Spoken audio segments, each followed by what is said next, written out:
Hi, I'm Micah Halpern. Thank you for joining me today as I do some thinking out loud. Our first segment is called Background Briefing. The first thing I've been thinking about is New York City Mayor Zohran Mamdani's attitude towards the Jews. Jewish safety is not negotiable.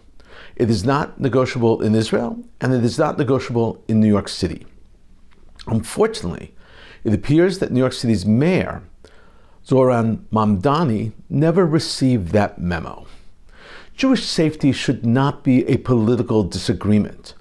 Not protecting Jews is a moral failure. Not to understand that truth is tantamount to crossing a serious red line. It's neither a legal nor political question. It is a moral and ethical one. The combination of actions and statements of the new mayor of New York have made Jews living there feel unsafe.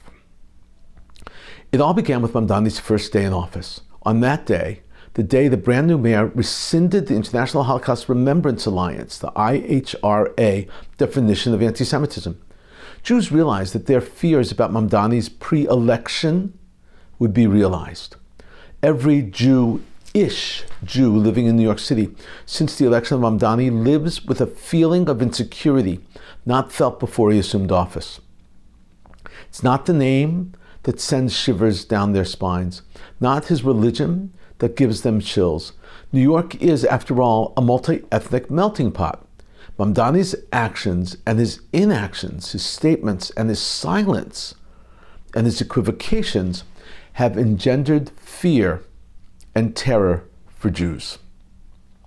Every democratically elected leader, especially the mayor of New York City, needs to clearly and unequivocally condemn attacks against Jews, especially attacks on Jews in his city, in New York City. The mayor has paved the way for haters to skirt around issues and suffer almost no consequences for their actions. At this time of increased threats against Jews and Jewish institutions across the nation and around the world, Mamdani rejected the proposal to increase security at Jewish schools. Rejected. At the same time, he supported the proposal securing places of worship. All places of worship. His message is crystal clear. Jewish children will not be protected by the city of New York. Zohran Mamdani is a charismatic figure. His look is refined, his speech is articulate. They are his tickets to success. He has mastered the technique of using nuance and rhetoric to justify his pulling away support for the Jewish community. He uses an argument of universality. He wants, he says, to be even-handed, but he isn't even-handed. His condemnations of anti-Jewish violence are couched as condemning all violence. When, after the incident outside the Venerable Park East Synagogue, consisting of angry demonstrators shouting the infamous chant, "Globalize the Intifada," Mamdani's office issued this statement. And this is what the spokesperson read. He believes every New Yorker should be free to enter a house of worship without intimidation. That's a watered-down statement, and it's become the official messaging of the office of the mayor. Watered-down statements. Universality messaging sounds great on paper, but when it becomes a shield protecting Jew hatred and Jew haters, leaving the Jewish community vulnerable, and when the mayor of a major metropolis, the largest in the United States, one of the largest in the world, will not even condemn anti-Jewish violence, much less protect those who were violated or their institutions, and especially their children, the mayor's motivation becomes clear. It became clearer still when Mamdani released his statement about the Nakba, what in the Muslim world's view is defined as the catastrophe of the Palestinian when Israel was created in 1948. In his statement, Mamdani sided with the oppression of the Palestinians and refused to even acknowledge any other part of the story. In his version, it was as if to say the Nakba happened in a vacuum. Only Palestinian tragedies count, no Jewish tragedies. He has threatened to arrest Prime Minister Benjamin Netanyahu if he were to come to New York. It is an empty threat. The mayor does not have the authority to make that arrest. It is intended as a brazen announcement to his base, which is packed full of anti-Israel Jew haters. He let them know where he stands, and at the same time, he told the entire Jewish community where they stand too. Mamdani's refusal and then reluctance to condemn October 7th, his refusal and then reluctance to stop using the expression globalize the Intifada, are all examples of his messaging. They are examples of his disdain for his Jewish constituents. His attitude fosters harm and instills fear. Under Mamdani's leadership, New York Jews are expected to absorb the risk of their safety in their communities, while their mayor spouts platitudes about universality and justice for all. Sunday, May 30th, the Jews from the tri-state area will stream up New York's Fifth Avenue in celebration of the Israel Day Parade. There will be traditional bands, school children, colorful floats, but this year one tradition will be broken. Because this year, Zohran Mamdani, the mayor of New York City, will break a 61-year tradition and be the first New York City mayor not to march alongside other dignitaries and Jewish leaders and marchers. His decision, he stated, was guided by his political principles and concerns regarding Israeli government policies. That was a quote, by the way. The mayor directed a dagger into the heart of the Jewish New Yorkers. As of May 30th, Zohran Mamdani will have served 150 days as mayor of the city of New York. A few days later, on June 4th, the Jewish Wisdom Society, under the auspices of Saj, Rabbi Saj Freiberg, will be holding a Jewish community town hall discussion. Interested, concerned New Yorkers, along with expert analysts, will be able to ask serious questions and hear assessments on the role of this mayor and how he has played in the Jewish New York. He is not even halfway through his first year in office. New York and Mamdani have another 3.5 years to go. Let's hope this mayor hears the Jewish voices and pays Jewish New Yorkers the attention they need and the respect they deserve. Coming up next, Points of View. First up is a column from the Jerusalem Post. It was written by Cookie Schweber-Isan, published on May 23rd, 2026. It's entitled, Message to Zohran Mamdani. Focus on New York's problems, not Israel's. Opinion subtitled, Does he really have time and indisputable knowledge to take on the supercharged subject of Middle East land disputes, while innocent women get sucker punched on the streets of New York? Should sound familiar, very similar to my initial briefing, don't you think? My background briefing. This is how she begins. So vast is the multitude of problems that plague New York's 5 boroughs, over which Mayor Zohran Mamdani presides, that it is mind-blowing how he has the time or inclination to weigh in on the real estate expo, which took place at a Brooklyn synagogue. With long-standing issues of violent crime, including people being pushed onto subway tracks, along with rampant drug use on city streets, languishing homelessness, a lack of affordable housing, and an ever-growing budget deficit as the rich escape the extremely high taxes sought to be imposed upon them. The list goes on. But Mamdani is not as perturbed by all of the above as he is by what is happening in Israel. His latest response to an Israeli-sponsored real estate event, which took place last week at Brooklyn's Park East Synagogue, was to criticize the gathering, saying he was deeply opposed to real estate expo that included promotion of the sale of land and settlements in the occupied West Bank. Perhaps I'm mistaken, but I fail to see how any of that falls under the purview of Mamdani's already challenging job. Cookie now asks that if the mayor of New York City has so many issues, why is Israel even on his agenda? She answers her own question. What should be of grave concern to the Democratic Socialist mayor is the fact that the flag of the Hezbollah terror group was unfurled in front of a Jewish institution, while keffiyeh-clad protesters chanted, "There is only one solution, Intifada revolution," and brandished an abolished Israel sign. That kind of hateful incitement by avowed Jew haters, hoping to send the message to anyone participating in this event that their lives are imperiled, should be troubling to a mayor whose many worthless campaign promises included protecting the Jewish community. Cookie describes the anger outside the Brooklyn synagogue. She says that this was not peaceful at all. There is nothing peaceful about a screaming mob that threatens the legitimate homeland of Jews, shouting at them as they attempt to enter a house of worship, which should never be the site of angry protesters spewing hateful choruses of destruction. Had it not been for a large police presence separating the mob, would anyone have had the slightest doubt as to what would have happened? Verbal assault would have turned into physical battery, an all too familiar byproduct of an ugly anti-Semitism that seethes in the hearts of Jew-hating activists. Although police officials assured that the mob would be adequately distanced from those trying to enter the synagogue, that was not the case. As they continued to forcibly push through, trying to gain closer access to the people and the venue, resulting in the arrests of 4. Cookie gets to the essence of her point. The protesters hate Jews and do not want them in New York City. Period. They don't want them in Israel. They don't want them in New York City.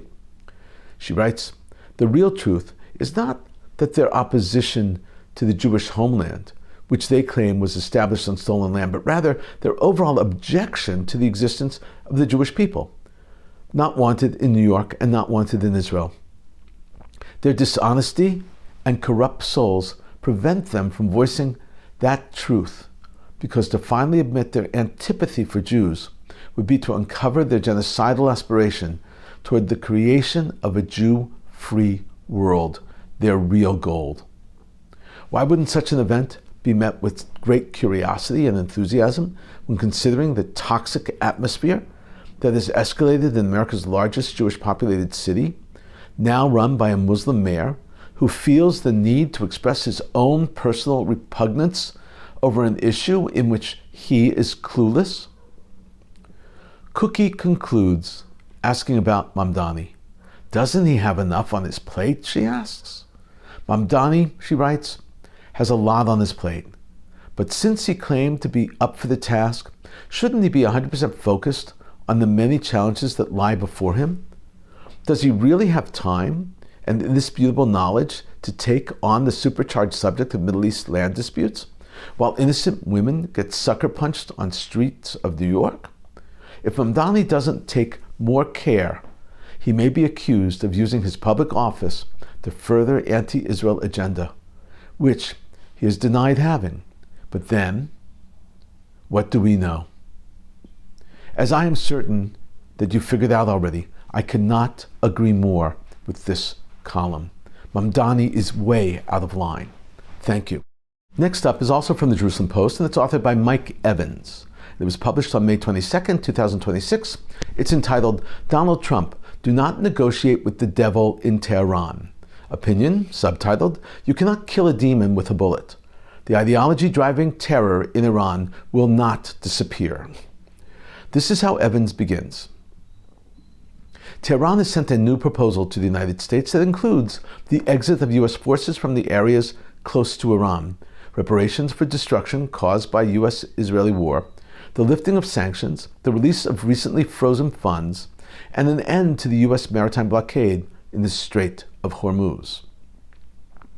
Iran's army warned there would be a new price to pay if the war resumed. Army spokesman Mohammad Akramania said, "If the enemy is foolish enough to fall into the Zionist trap again and launches new aggression against our beloved Iran, we will open new fronts against it." Evans explains why he believes that Iran should not have a nuke. He writes, "At the Israel Government Press Office Christian Media Summit in 2023, hosted by the Friends of Zion Museum, I stated, Iran is rushing towards an atomic bomb. If Osama bin Laden had possessed one, New York City and Washington, D.C. would have been vaporized. If Adolf Hitler had had one, we'd all be speaking German. Evans explains that the U.S. must take the oil island Harag. The United States must take the Harag Island. Why? Because Harag Island is not just an oil terminal. It is an economic heartbeat of the Iranian regime, the financial artery that keeps Ayatollahs alive. Harag Island is called the Orphan Pearl. Over 1 billion barrels of oil annually are shipped through that island, and over $250 billion has been moved out of Iran by Iran's mullahs, what I call the Islamic Mafia, into shell corporations. 2 years ago, I put up billboards all over Israel. The billboards displayed a countdown clock, similar to the one in Tehran that counts down the days until Israel's destruction.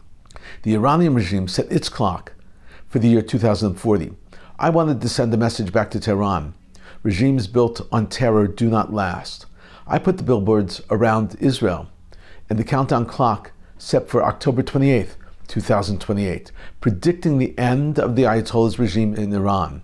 The good news is that the world's tolerance for terror is extremely low, and the business of terror is being exposed.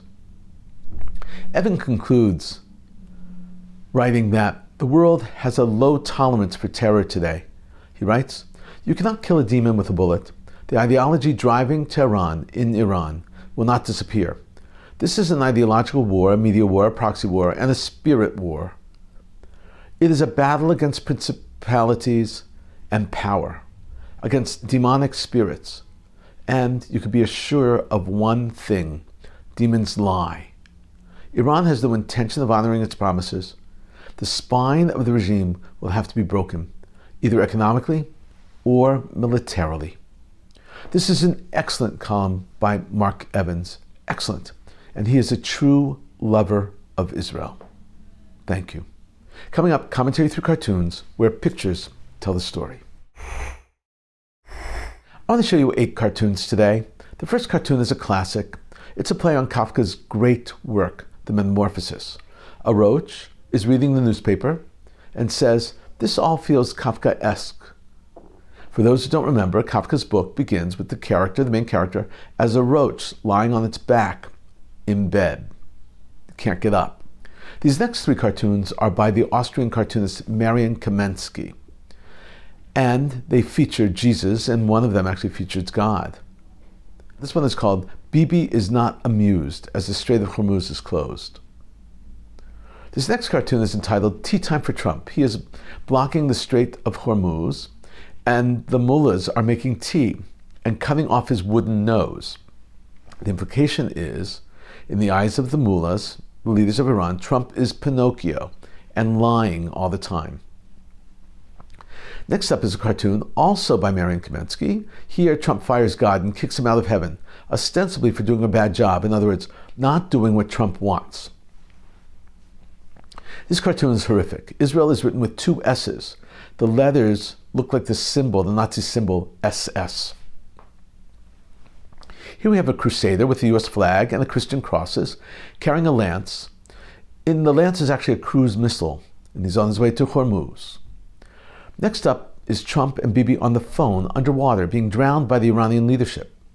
The cartoon reads and is entitled "Telephone Agreement with Donnie and Bibi." Actually, the title is funnier than the cartoon.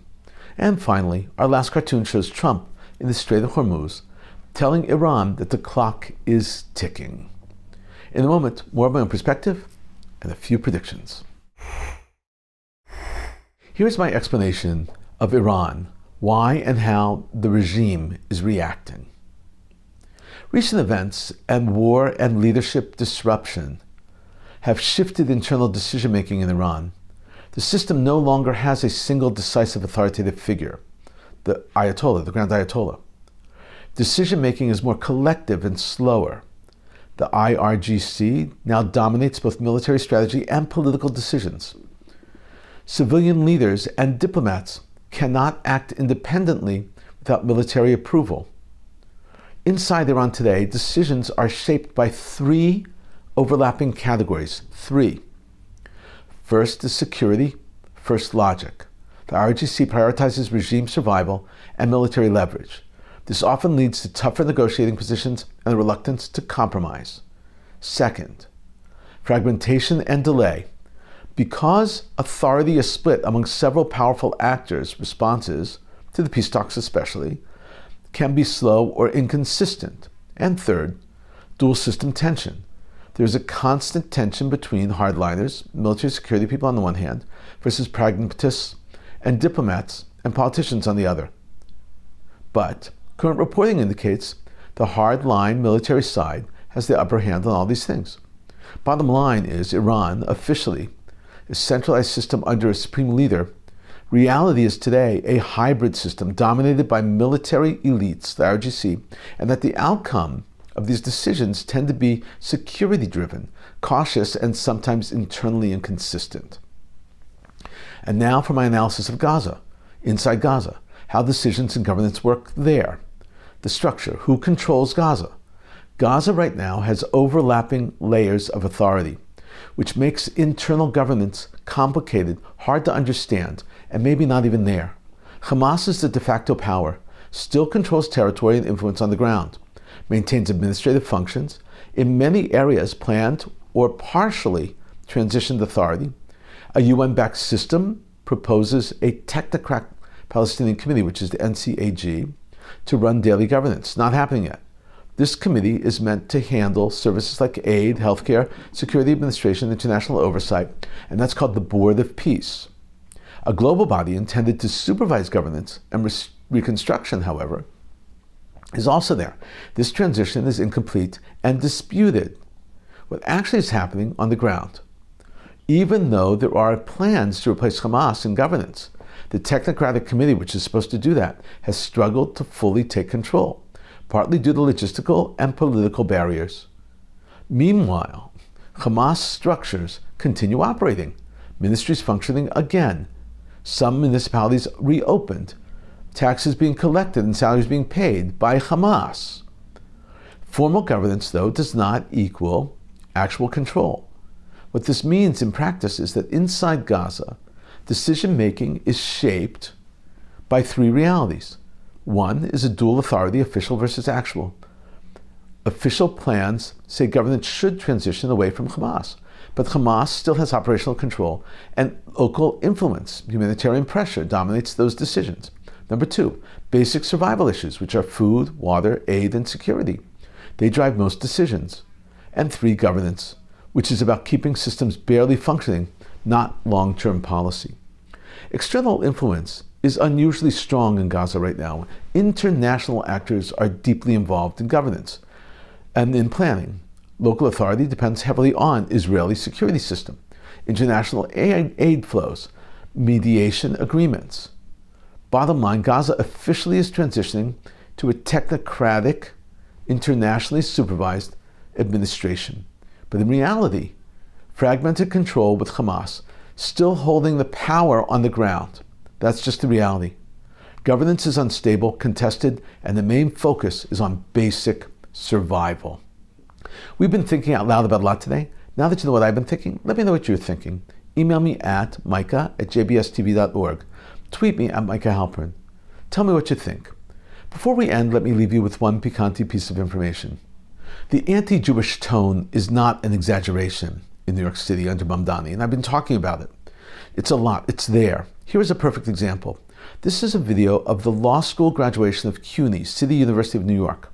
Law school. The piece was curated with music, and it repeats itself several times, so we see the same people several times. The signs are horrific. The faculty seems to be applauding. Prepare yourself. This is not easy to watch.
frightening, just really frightening. Thank you for thinking out loud with me, Micah Halpern. Let's think out loud again next week on JBS.